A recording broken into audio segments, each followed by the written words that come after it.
Nuestra primera voz, es decir, quien reunió diferentes definiciones acerca de la ansiedad generalizada, y esto es lo que encontró. Buenos días, el día de hoy hablaremos sobre un tema muy común y del cual muy poco se conoce, la ansiedad generalizada. Primero hablaremos sobre qué es la ansiedad. La ansiedad es un estado emocional o un síntoma o un conjunto de síntomas que se presentan como una reacción ante situaciones. Estas situaciones pueden ser de peligro, estrés, conflictos, presencia de una enfermedad, consumo de drogas o como resultado de un trauma. Todo este conjunto puede deteriorar el funcionamiento normal de un sujeto.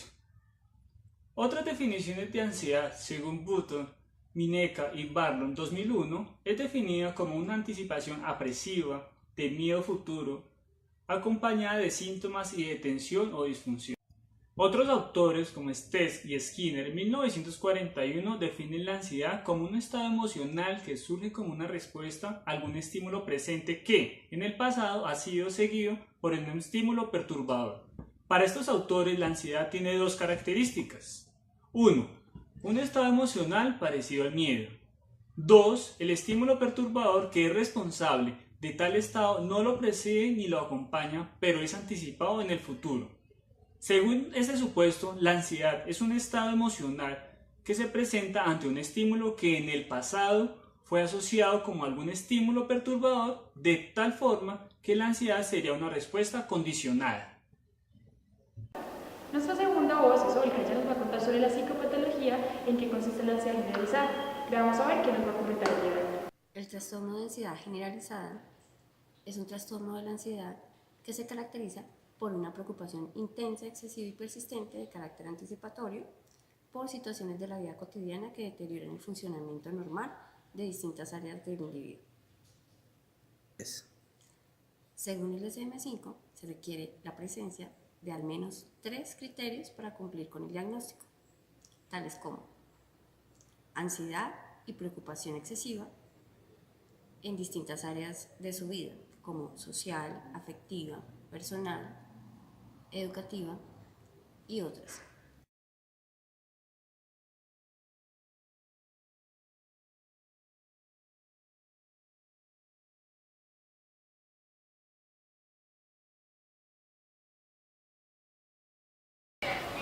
Después de escuchar a nuestros compañeros nos dimos cuenta que faltaban dos factores muy importantes. Yo voy a hablar sobre la etiología. ¿Pero qué es la etiología? Es la causa de un fenómeno. Para entender la etiología necesitamos tener en cuenta dos etapas importantes: la adquisición y el mantenimiento. Los aspectos conductuales van a aportar que se adquiere por medio de asociación de estímulos. ¿Cómo funciona esto? Entonces, por ejemplo, tenemos un estímulo incondicionado que se asocia con un estímulo condicionado, y esto nos da una respuesta incondicionada que luego se volverá una respuesta condicionada. Autores como Watson hicieron experimentos para inducir el miedo condicionado.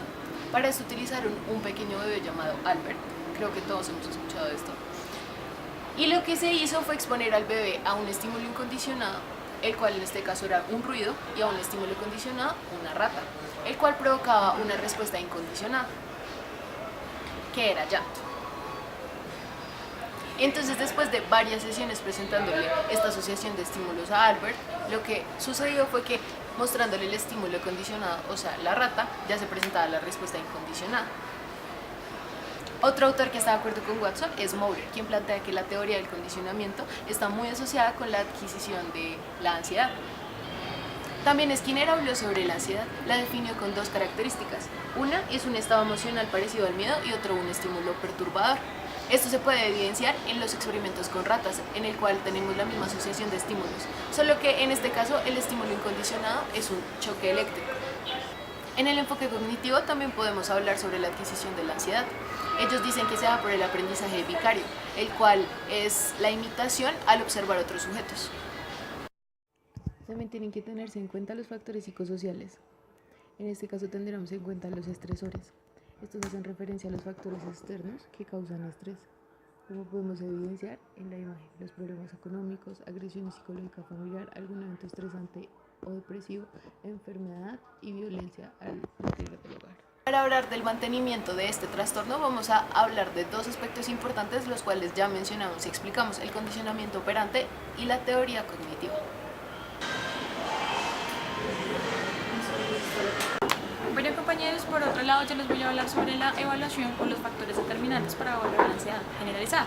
Entonces les voy a mencionar algunos tipos de evaluación que son importantes y que han sido muy mencionados entonces en este tipo de trastornos. Uno de ellos son los cuestionarios. Cuando hablamos de los cuestionarios, esto es un tipo de exámenes que tienen varios ítems, los cuales algunos tienen 47 preguntas o más de 47 preguntas. Como la ansiedad generalizada determina hartos factores estresores, entonces tienen que ver con preguntas como: ¿sientes miedo al presentarte ante un compañero? ¿Sientes miedo al expresarte ante una cámara, por ejemplo? Y por ejemplo también, estos podemos determinar factores probabilísticos, es decir, que según la persona califique, entonces vamos a hacer un conteo, lo cual podemos meterlo en una escala, identificar en qué nivel se encuentra o cómo podemos valorar esa ansiedad generalizada y ver la intervención. Como les decía, nuestra segunda herramienta de evaluación es la entrevista clínica. Esta es una de las primeras y es la que más se utiliza para definir ciertos trastornos. De esta podemos percibir pues tanto a la persona, identificar características específicas y ver su expresión física claramente, entonces es muy importante también. Nuestra tercera o cuarta herramienta de evaluación entonces es los autorregistros. Los autorregistros son cuando le pedimos a la persona por medio de un papel con ciertas características, ciertos días o semanas, lo cual vamos a medir intensidad, frecuencia y duración, sea de sus pensamientos, de sus acciones, cuánto duró tal pensamiento, cuánto duró, en qué lado me duró. Entonces podemos jugar mucho con eso para identificar ciertos factores y también intervenir en este. Y el último y no menos importante, que también tiene que ver o ayudarnos con los padres o los encargados, en este caso de los niños y los adolescentes, por terceros. Entonces también les podemos dejar estos registros, pero los registros los va a llenar la persona en cierta hora, en cierto momento determinado del día, por ejemplo, en cierto espacio, que llegue al colegio, no sé. Entonces vamos a determinar cómo se está comportando y qué está disparando esa ansiedad generalizada. Espero que les haya gustado, que se hayan divertido, que hayan aprendido como lo hicimos el día de hoy. Y pues nada, nos veremos en otra nota informativa. Que estén bien.